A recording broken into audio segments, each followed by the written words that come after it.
اور یہیں سے یہ بات سمجھ لیجئے کہ عمل صالح کا سب سے بڑا اطلاق جہاد فی سبیل اللہ پر ہے، نوافل پر نہیں ہے۔ سورہ صف میں کیا فرمایا؟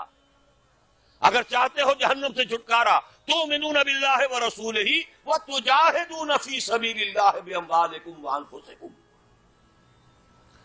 اسی کی وضاحت کر رہی ہے یہ آیت نمبر 55 سورہ نور کی۔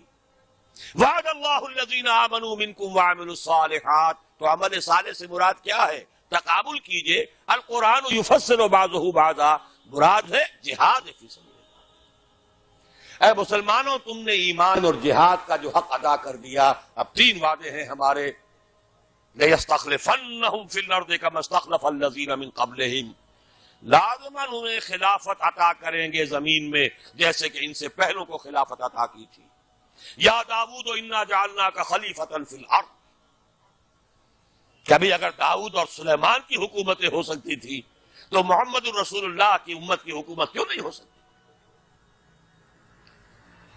لَيَسْتَخْلِفَنَّهُمْ فِي الْأَرْضِ كَمَا اسْتَخْلَفَ الَّذِينَ مِنْ قَبْلِهِمْ وَلَيُمَكِّنَنَّ لَهُمْ دِينَهُمُ الَّذِي ارْتَضَىٰ لَهُمْ، اور جو دین کے اللہ نے تمہارے لیے پسند کر لیا ہے اب اس کو تمکن عطا کرے گا، غلبہ عطا کرے گا۔ یہ دین غالب رہنے کے لیے آیا ہے، مغلوب رہنے کے لیے نہیں۔ الحق یعلو ولا یعلی علیہ، حق کو حق پہنچتا ہے کہ سر بلند ہو، نہ یہ کہ پامال کر دیا جائے۔ تیسرا وعدہ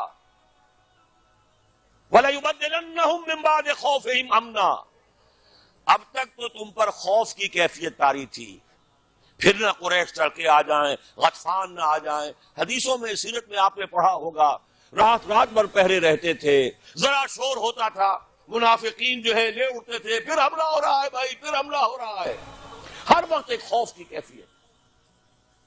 لیکن اے مسلمانوں، اب وہ خوف کی حالت بدل جائے، تمہیں امن حاصل ہو جائے گا۔ چیزیں 3 بیان کی، ایک ہی ہے۔ جب تمہیں حکومت مل جائے گی، تمہارا دین خود بخود غالب ہو گیا، یا جب اللہ کا دین غالب ہوگا حکومت خود بخود تمہارے ہاتھ میں ہوگی، اور پھر اب ڈر کس کا؟ اب چین ہوگا، سکون ہوگا، اطمینان ہوگا، امن ہوگا۔